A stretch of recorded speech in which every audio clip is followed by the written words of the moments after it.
الحمد لله نحمده ونستعينه ونستغفره ونعوذ بالله من شرور أنفسنا وسيئات أعمالنا من يهده الله فلا مضل له ومن يضلل فلا هادي له وأشهد أن لا إله إلا الله وحده لا شريك له وأشهد أن محمدا عبده ورسوله يا أيها الذين آمنوا اتقوا الله حق تقاته ولا تموتن إلا وأنتم مسلمون يا أيها الناس اتقوا ربكم الذي خلقكم من نفس واحدة وخلق منها زوجها وبث منهما رجالا كثيرا ونساء واتقوا الله الذي تساءلون به والأرحام إن الله كان عليكم رقيبا يا أيها الذين آمنوا اتقوا الله وقولوا قولا سديدا يصلح لكم أعمالكم ويغفر لكم ذنوبكم ومن يطع الله ورسوله فقد فاز فوزا عظيما أما بعد فإن خير الحديث كتاب الله وخير الهدي هدي محمد صلى الله عليه وسلم وشر الأمور محدثاتها وكل محدثة بدعة وكل بدعة ضلالة وكل ضلالة في النار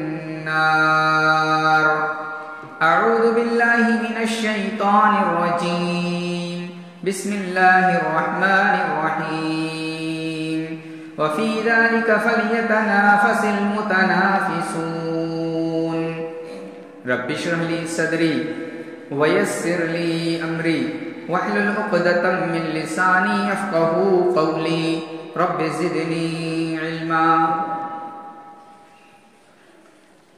محترم حاضرین جمعہ، اسلامی بھائیوں،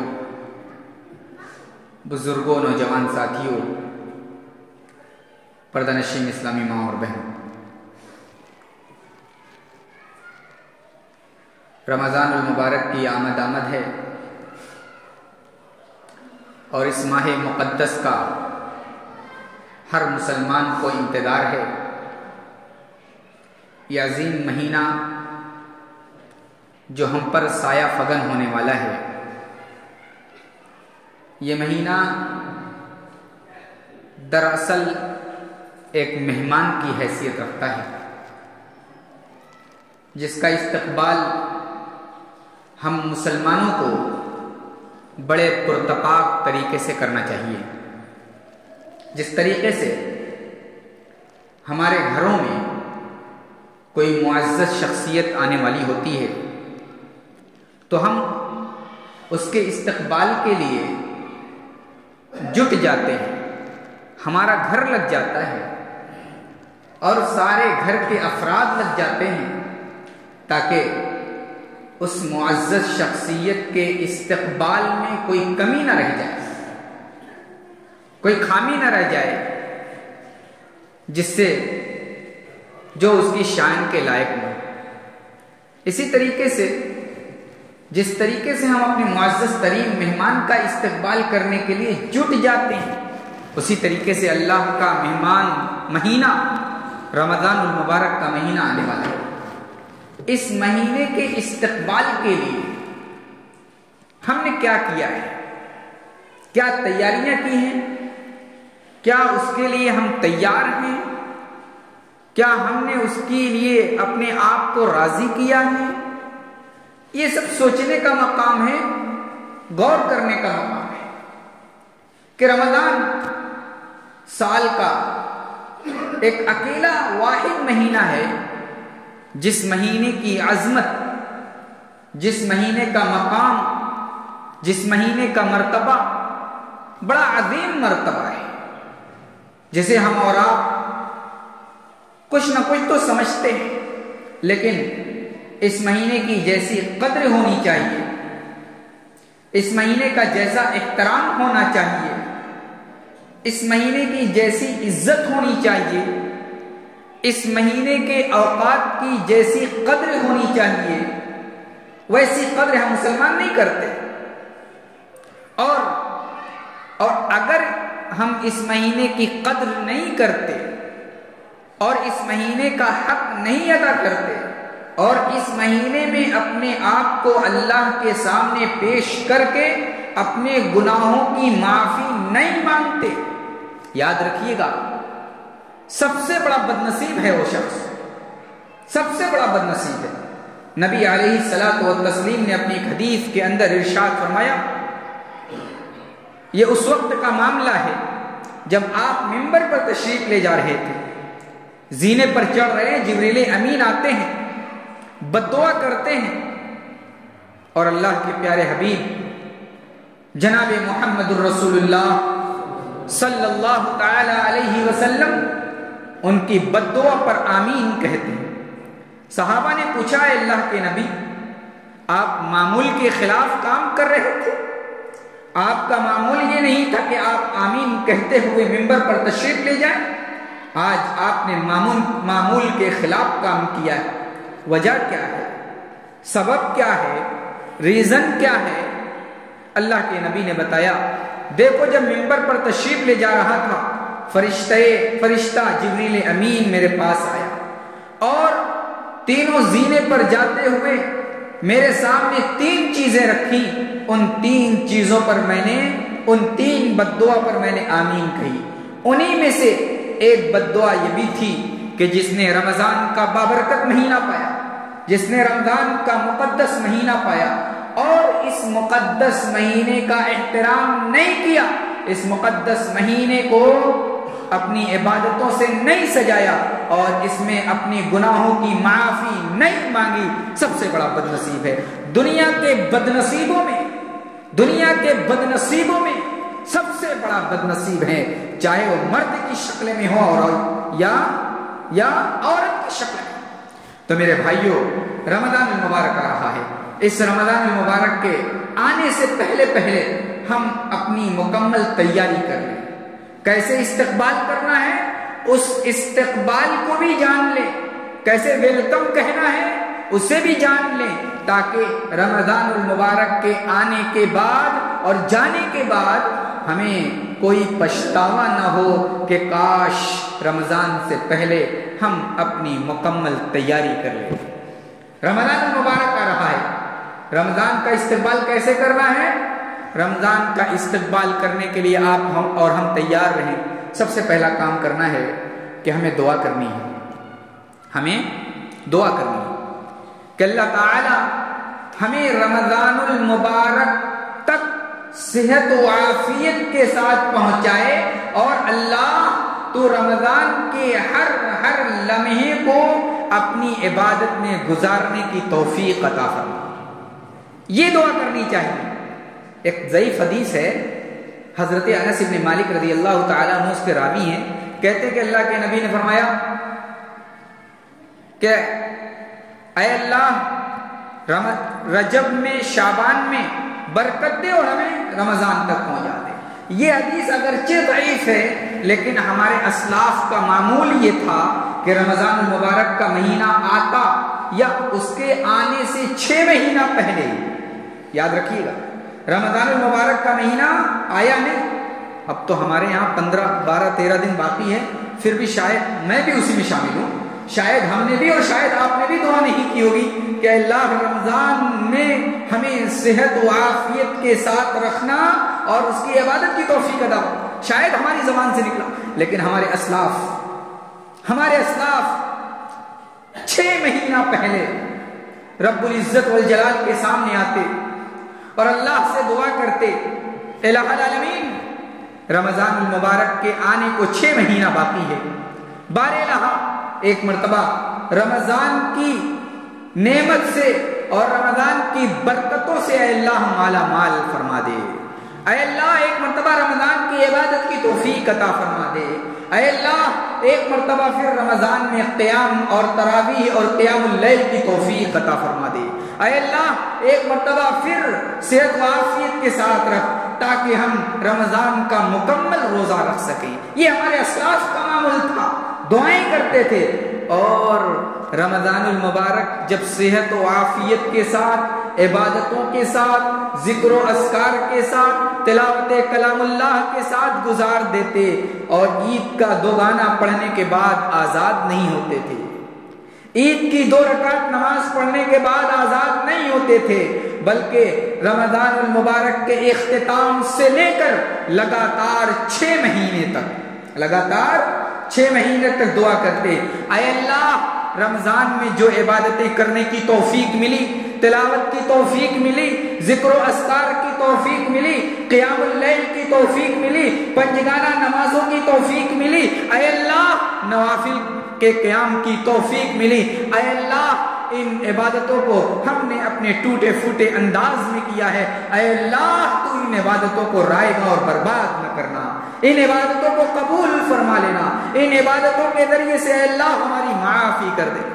تو یہ ہمارے اسلاف کا معمول تھا. میرے بھائیوں ہم اور آپ کو بھی چاہیے کہ ہم رمضان المبارک آ رہا ہے، رمضان کے آنے سے پہلے اپنے آپ کو تیار کریں اور برابر دعا کرتے رہیں اے اللہ صحت و تندرستی کے ساتھ رمضان تک پہنچا دے. دوسرا کام رمضان کا استقبال میں یہ کرنا ہے کہ ہمیں رمضان آنے کی خوشی منانی ہے. یعنی خوشی منانے کا مطلب یہ نہیں کہ پھول مالے لٹکا لینا ہے، اپنے گھر کو سجا لینا ہے، یہ نہیں. خوشی منانے کا مطلب یہ ہے اپنے آپ کو تیار کر لینا ہے، دل خوش ہو جائے، جسم خوش ہو جائے، جسم کے اندر فرحت آ جائے، ہمارے گھر کے اندر چہل پہل آ جائے، ہمارے اندر عبادت کرنے کی تڑپ پیدا ہو جائے، ہماری مائیں اور بہنیں عبادت کرنے کی شوق میں عبادت کرنے لگے. اللہ کے پیارے حبیب جناب محمد الرسول اللہ صلی اللہ علیہ وسلم کا معمول کیا تھا؟ آپ رمضان المبارک آتا، رمضان المبارک کا مہینہ آتا، آپ صحابہ اکرام کے پاس جاتے، انہیں ابھارتے، انہیں متنبہ کرتے، انہیں یاد دلاتے، دیکھو میرے ساتھیوں رمضان آ گیا ہے، رمضان آنے والا ہے، اس رمضان المبارک کے آنے کے بعد تمہیں نیک کام کرنا ہے، اس لیے کہ رمضان کے آنے کے بعد جنت کے سارے دروازے کھول دیے جاتے ہیں، جہنم کے سارے دروازے بند کر دیے جاتے ہیں. وَتُسَلْسَلُ الشَّيَاطِينَ اور جو ہمارے ارد گرد اور ہمارے خون کے ساتھ اور ہمارے جسم کے ساتھ لگا ہوا شیطان ہے، یہ شیطان مردود جکڑ دیا جاتا ہے. اللہ کے نبی نے حدیث کے اندر صراحت کر دی کہ شیاطین سے مراد شیطان مردود ہیں، جو بدبخت قسم کے شیطان ہوتے ہیں. سارے شیاطین نہیں قید کیے جاتے ہیں، جو مردود قسم کے شیاطین ہوتے ہیں انہیں اللہ تبارک و تعالی رمضان المبارک کا چاند نظر آتے ہی سب کو قید اور بند کر دیتا ہے. اسی طریقے سے نبی کریم جناب محمد الرسول اللہ صلی اللہ علیہ وسلم نے ایک دوسری حدیث کے اندر ارشاد فرمایا اذا كان اول ليلة من شهر رمضان صفدت الشياطين ومردت الجن وغلقت ابواب النار فلم يفتح منها باب وفتحت ابواب الجنة فلم يغلق منها باب وينادي مناد يا باغي الخير اقبل ويا باغي الشر اقصر. اللہ کے نبی کہتے ہیں کہ رمضان المبارک کے پہلی رات جو ہوتی ہے اس پہلی رات میں شیاطین مردود قید کر دیے جاتے ہیں، جکڑ دیے جاتے ہیں، انہیں زنجیریں پہنا دی جاتی ہیں، جنت کے سارے دروازے کھول دیے جاتے ہیں، ایک بھی بند نہیں ہوتا، اور جہنم کے سارے دروازے بند کر دیے جاتے ہیں اور ایک بھی نہیں کھلا ہوتا ہے. اللہ کے نبی آگے کہتے ہیں وَيُنَادِي مُنَادٍ يَا بَاغِيَ الْخَيْرِ أَقْبِلْ وَيَا بَاغِيَ الشَّرِّ أَقْصِرْ. اللہ کے نبی کہتے ہیں فرشتہ ایک مقرر ہوتا ہے جو اعلان کرتا ہے، آواز دیتا ہے، پکارتا ہے یا باغی الخیر، اے خیر کے متلاشی، خیر کے تلاش کرنے والے، نیکی کی طرف آنے والے، بھلائی کی طرف آنے والے، بھلائی کو تلاش کرنے والے، جنت کو تلاش کرنے والے، اللہ کی محبت محبت کو تلاش کرنے والے آ جاؤ، آگے آ جاؤ، قدم آگے بڑھاؤ۔ اے میری مائیں اور بہنیں آپ بھی سنیں، آپ کو بھی فرشتہ مخاطب کر کے کہتا ہے، اے عورتیں اگر آپ نیک اور خیر کا کام کرنا چاہتی ہیں، بھلائی تلاش کرنا چاہتی ہیں، اپنا قدم آگے بڑھاؤ اور نیک کام شروع کر دو۔ یا باغی الخیر اقبل، آؤ نیک کام کرنے کی طرف، آؤ نیک کام کی طرف اپنے قدم کو آگے بڑھاؤ۔ اور اے شر کے متلاشی، اے گناہ کرنے والے، اے معصیت کرنے والے، اے گناہوں میں اپنی زندگی کو لت پت کرنے والے، اے گناہوں میں رہنے والے، رک جاؤ، ٹھہر جاؤ، اب تمہارا وقت نہیں ہے گناہ کرنے کا، اس لیے کہ رمضان آ گیا ہے۔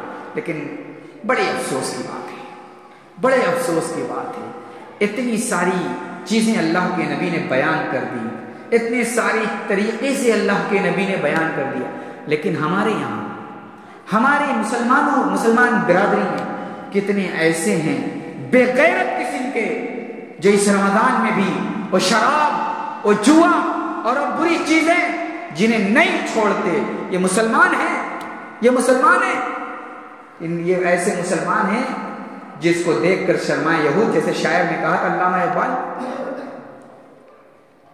میرے بھائیوں، مسلمان ہو تو مسلمان کی طرح بنو، یا باغی الخیر اقبل و یا باغی الشر اقصر۔ اور ایک اور خوشخبری سن لے میرے بھائیوں، وَلِلَّهِ أُتَقَاءٌ مِّنَ النَّارِ فِي كُلِّ لَيْلَةٍ مِّن رمضان او كما قال علیہ السلام۔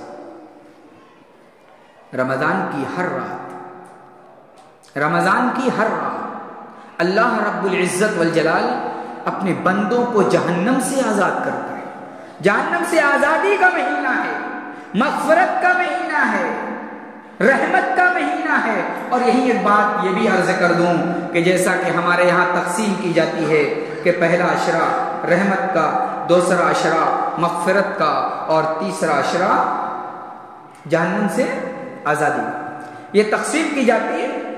اور یہ تقسیم ایک ضعیف حدیث کی بنیاد پر جو سلمان فارسی رضی اللہ تعالیٰ عنہ سے مروی ہے اس کی بنیاد پر کی جاتی ہے۔ حقیقت یہ ہے کہ رمضان کا پہلا دن اور رمضان کا آخری دن، رمضان کا پہلا دن اور رمضان کا آخری دن رحمت کا ہے، مغفرت کا ہے اور جہنم سے آزادی کا ہے۔ یعنی ہر دن رحمت کا، ہر دن مغفرت کا اور ہر دن جہنم سے آزادی کا ہے۔ اور وہ حدیث جو ہے وہ حدیث ضعیف ہے، اس لیے اس حدیث کی بنیاد پر ہم تقسیم کو صحیح نہیں سمجھتے۔ اسی طریقے سے میرے بھائیوں، رمضان المبارک آنے والا ہے، رمضان کا استقبال ہمیں اس طریقے سے کرنا ہے کہ رمضان آنے سے پہلے جن جن گناہوں میں ہم ملوث ہیں ان گناہوں سے توبہ کر لیں، ورنہ اگر ہم نے توبہ نہیں کی اور ہم گناہ کرتے رہے، محرمات کا ارتکاب کرتے رہے، گناہوں میں ملوث رہے، تو یاد رکھیے یہ ہمارے رمضان کی تراویح، رمضان کی نماز، رمضان کا روزہ، رمضان کی تلاوت، یہ سب برباد ہو سکتے ہیں۔ یہ ہمارے گناہ ان ساری نیکیوں کو کھا جائیں گے۔ دلیل کے طور پر حضرت ثوبان رضی اللہ تعالی عنہ کی ایک صحیح حدیث اپنے سامنے رکھیے۔ اللہ کے پیارے حبیب جناب محمد رسول اللہ صلی اللہ علیہ وسلم فرماتے ہیں، لَأَعْلَمَنَّ أَقْوَامًا مِنْ أُمَّتِ يَوْمَ الْقِيَامَةِ يَأْتُونَ يَوْمَ الْقِيَامَةِ بِحَسَنَاتٍ أَمْثَالَ جِبَالِ تَهَامَةَ بَيْضَاءَ۔ قالوا یا رسول اللہ من ہم؟ حضرت ثوبان رضی اللہ تعالیٰ عنہ کہتے ہیں کہ نبی کریم صلی اللہ علیہ وسلم نے فرمایا، لَأَعْلَمَنَّ أَقْوَامًا يَأْتُونَ يَوْمَ الْقِيَامَةِ بِحَسَنَاتٍ أَمْثَالَ جِبَالِ تَهَامَةَ۔ قیامت کے دن میں کچھ ایسے لوگوں کو جانتا رہوں گا، پہچانتا رہوں گا جو قیامت کے دن بہت ساری نیکیاں لے کر کے آئیں گے۔ کتنی لے کے آئیں گے؟ بہت ساری نیکیاں۔ اللہ کے نبی نے مثال پہاڑ سے دی ہے۔ پہاڑ تولا نہیں جاتا، پہاڑ کو کاؤنٹ نہیں کیا جاتا، کتنا وزنی ہے اس کا اندازہ بھی نہیں لگایا جا سکتا۔ اللہ کے نبی نے پہاڑ سے مثال دے کر کے یہ بیان کر دیا کہ وہ قوم آئے گی، وہ لوگ آئیں گے، ان کے پاس بہت نیکیاں ہوں گی، وہ بھی میری امت سے، فَيَجْعَلُهَا اللَّهُ هَبَاءً مَنْثُورًا۔ اللہ اکبر۔ ہمیں اور آپ کو اپنے نیکیوں کے بچانے کی فکر ہونی چاہیے۔ نیکیاں کرنا تو تھوڑا آسان ہے، نیکیاں بچانا بڑا مشکل ہے۔ یاد رکھیے گا میری مائیں اور بہنیں، آپ بھی سن لیں، نیکیاں کرنا نیکیاں بچانے سے زیادہ آسان ہے۔ اس لیے نیکی کرنے کے بعد نیکی بچانے کی بھی فکر ہونی چاہیے۔ کیا کہا اللہ کے نبی نے؟ بہت نیکی لے کر کے آئیں گے، ایک پہاڑ کے برابر نیکی۔ فَيَجْعَلُهُ اللَّهُ هَبَاءً مَنْثُورًا۔ اللہ رب العزت والجلال ان کی پہاڑ کے برابر نیکیوں کو ذرات میں بکھیر دے گا، ذرے میں بکھیر جائیں گی، کوئی حیثیت نہیں ہوگی۔ حضرت ثوبان کہتے ہیں اے اللہ کے نبی، وہ کون لوگ ہوں گے؟ صفہم لنا وجلہم لنا، ان کی صفت بیان کر دیں، ان کے حلیوں کو بیان کر دیں، کیسے لوگ ہوں گے اللہ کے نبی بیان کر دیں، تاکہ ہم لا علمی میں اور بھی ان کے زمرے میں شامل نہ ہو جائیں، ان لوگوں میں شامل نہ ہو جائیں۔ اللہ کے نبی نے کہا اے ثوبان سنو، وہ تمہاری ہی طرح ایک انسان ہوں گے، تمہاری جیسی چمڑی ہے ویسی ان کی بھی چمڑی ہوگی، تمہاری ہی طرح قیام اللیل کرتے ہوں گے جیسے تم قیام اللیل کرتے ہو۔ لیکن اے ثوبان یاد رکھنا، ایک کام ان کا بڑا خراب ہوگا کہ جب وہ اکیلے میں ہوتے ہیں، جب وہ تنہا ہوتے ہیں تو ایسے ایسے محرمات کا ارتکاب کرتے ہیں، ایسی ایسی گناہوں کا ارتکاب کرتے ہیں، ایسی ایسی معصیت کا ارتکاب کرتے ہیں جن معصیت کی وجہ سے اللہ رب العزت والجلال ان کے سارے گناہوں کو، ساری نیکیوں کو، ساری اچھائیوں کو، سارے بھلائیوں کو اللہ تعالی ذرات میں بکھیر دے گا اور ان کی کوئی عمل کا انہیں ثواب نہیں دیا جائے گا۔ تو رمضان آ رہا ہے، ہمیں بہت ساری نیکیاں بٹورنا ہے نا، بہت نیکیاں بٹورنا ہے، قیام بھی کرنا ہے، سب کچھ کرنا ہے، لیکن ایک بات یاد رکھیے گا، بٹورنے کے ساتھ، نیکیاں اکٹھا کرنے کے ساتھ یہ فکر بھی ہونی چاہیے کہ یہ نیکیاں بچی رہ جائیں، ورنہ ہماری مثال اس بالٹی کی طرح ہوگی، اس بالٹی کی طرح ہوگی جس بالٹی کو ہم اوپر سے بھرتے ہیں اور نیچے چھید ہوتا ہے، نیچے سے پانی نکل کر کے نالی اور گٹر میں چلا جاتا ہے، یعنی پانی بھرنے کی کوشش کرتے ہیں لیکن بھر نہیں پاتا۔ اسی طریقے سے ہم اپنے نیک عمل کے رجسٹر کو نیک عمل سے بھرنے کی کوشش کرتے ہیں لیکن نیک عمل سے بھر نہیں پاتا، کیونکہ اس کے اندر بھی سوراخ ہے، اور دیمک کی طرح ہمارے نیک عمل کو کھا رہا ہے۔ میرے بھائیوں، اسی طریقے سے ہمیں رمضان المبارک کے استقبال کے لیے ایک کام یہ بھی کرنا ہے کہ ہم رمضان المبارک کے آنے سے پہلے رمضان کے احکام اور مسائل کو بھی جان لیں۔ سب بہت ضروری ہے یہ چیز۔ اتنے سارے لوگ بیٹھے ہوئے ہیں، بہت سارے لوگوں کو رمضان کے احکام اور مسائل نہیں معلوم۔ ہماری مائیں اور بہنیں بھی ہیں جن کے کچھ خاص اوقات ہوا کرتے ہیں، ان خاص اوقات میں کیا کرنا ہے انہیں نہیں معلوم۔ روزہ کب ٹوٹتا ہے نہیں معلوم، روزہ کن چیزوں سے ٹوٹتا ہے نہیں معلوم۔ تو اس طریقے کے کیسز، حادثات ہم لوگوں کے سامنے آیا کرتے ہیں۔ کچھ ایسے ہوتے ہیں جو روزے کی حالت میں ہم بستری کر لیتے ہیں، انہیں یہ پتہ ہی نہیں ہوتا کہ روزہ ٹوٹے گا نہیں ٹوٹے گا، کیا اثر ہوگا کیا نہیں ہوگا۔ تو اپنی علماء سے، اپنی مسجد کے امام سے، اپنے علاقے کے علماء سے آپ ان مسائل کو جاننے کی کوشش کیجیے۔ اگر آپ کچھ پڑھے لکھے ہیں تو آپ کے پاس ہندی میں بھی اویلیبل مسائل، رمضان کے مسائل کی کتابیں موجود ہیں، اردو میں بھی موجود ہیں۔ آپ اردو اور ہندی کتابیں لے کر کے ان مسائل کو سیکھ سکتے ہیں۔ ہمارے استاد شیخ اسد اعظمی حفظہ اللہ، انہوں نے 100 مسائل کے عنوان پر، روزے کے 100 مسائل کے موضوع پر ایک کتاب لکھی ہے، بڑی جامع کتاب ہے۔ آپ اسے پڑھیے اور اسے پڑھ کر کے دیکھیے کہاں ہم روزے میں غلطی کر رہے ہیں، کہاں نہیں کر رہے ہیں۔ جہاں غلطی کر رہے ہیں وہاں نشان لگائیے اور آگے سے اس غلطی کو نہ کرنے کا عزم کر لیجیے۔ اسی طریقے سے رمضان المبارک کے آنے سے پہلے اپنے آپ کو تیار کیجئے کہ ہمیں نیکیوں میں دوسرے سے آگے نکل جانا ہے، نیکیوں میں دوسرے سے آگے نکل جانا ہے۔ دیکھیے دنیاوی معاملات میں ایک دوسرے سے آگے نکلنے کی دوڑ لگانی یہ بہت اچھی چیز نہیں کہی گئی، لیکن دینی معاملات میں، عبادت کے معاملات میں، نیکیوں کے اکٹھا کرنے کے معاملات میں ایک دوسرے سے آگے بڑھنے کا حکم دیا گیا۔ وَفِي ذَلِكَ فَلْيَتَنَافَسِ الْمُتَنَافِسُونَ وَسَارِعُوا إِلَى مَغْفِرَةٍ مِّن رَّبِّكُمْ وَجَنَّةٍ عَرْضُهَا السَّمَاوَاتُ وَالْأَرْضُ أُعِدَّتْ لِلْمُتَّقِينَ۔ تو بڑھیے آگے، ایک دوسرے سے مسابقہ کیجئے، اور میرے نبی کے صحابہ نے مسابقہ کر کے دکھایا ہے۔ دلیل کے طور پر آپ غزوہ تبوک کا وہ واقعہ یاد رکھیے جو حضرت عمر رضی اللہ تعالیٰ عنہ نے ابو بکر رضی اللہ تعالیٰ عنہ کے سلسلے میں کہا تھا۔ کیا کہا تھا معلوم ہے نا؟ اللہ کے نبی نے اعلان کیا کہ غزوہ تبوک لڑی جانی ہے، اس کے لیے چندہ چاہیے، پیسے چاہیے۔ اس وقت حضرت عمر تھوڑے مالدار تھے، اللہ نے پیسوں سے نوازا تھا۔ سارے صحابہ اپنے اپنے گھر گئے، حضرت ابو بکر بھی اپنے گھر گئے، حضرت عمر بھی اپنے گھر گئے، اور گھر جا کر کے سوچتے ہیں اللہ نے مجھے بڑا نوازا ہے، بڑا نوازا ہے، بڑا نوازا ہے۔ آج یہی موقع ہے، یہی موقع ہے کہ ہم آج ابو بکر کی نیکیوں سے آگے بڑھ سکتے ہیں۔ اللہ اکبر! کیا جذبہ تھا، کیا شوق تھا، کیا امنگ تھی، کیا لگن تھی ایک دوسرے سے آگے بڑھنے کی اور جنت کو حاصل کرنے کی۔ ابو بکر سے آگے بڑھ جاؤں گا، آج اللہ نے ہمیں دیا ہے، اسی ابو بکر سے آگے بڑھنے کے واسطے انہوں نے اپنے گھر کے سارے سامان کو اکٹھا کیا۔ اکٹھا کرنے کے بعد ایک حصہ نبی کائنات جناب محمد رسول اللہ صلی اللہ علیہ وسلم کی خدمت اقدس میں لا کر کے پیش کر دیا۔ اللہ کے نبی نے حضرت عمر سے پوچھا، اے عمر اپنے گھر میں کیا چھوڑا ہے، گھر والوں کے لیے کیا چھوڑا ہے؟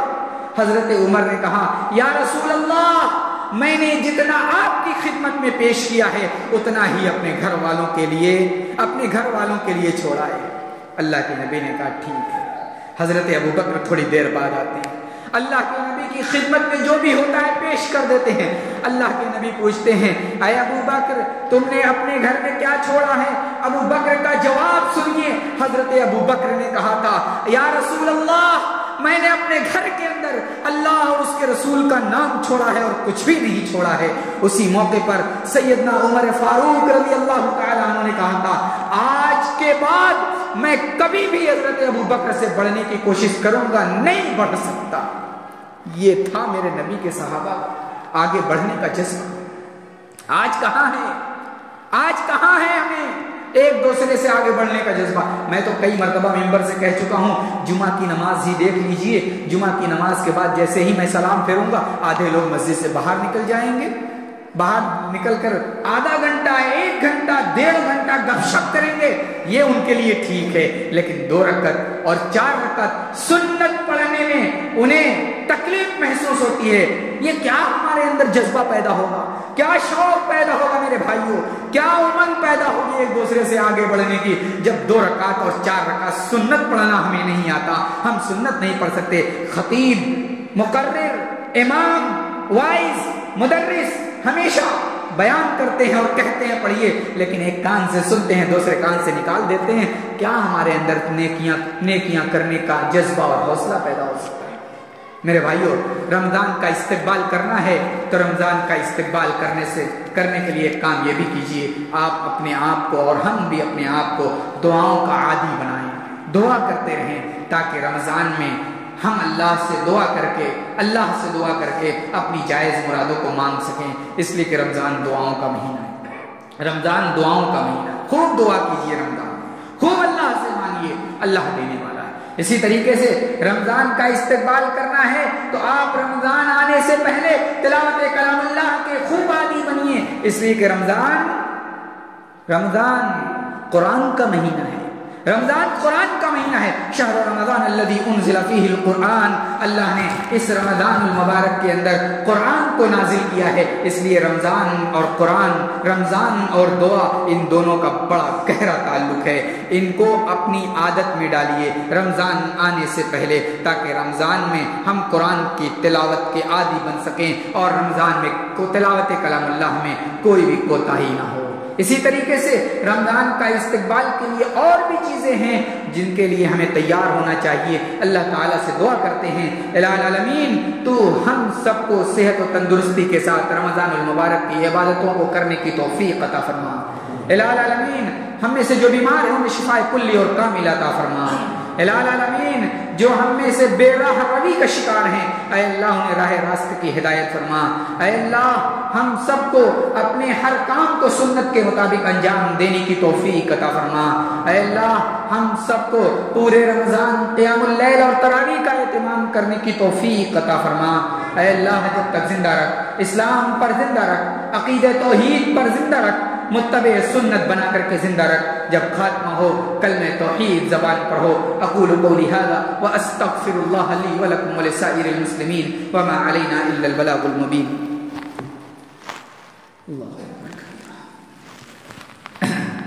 الحمد للہ رب العالمین والصلاة والسلام علی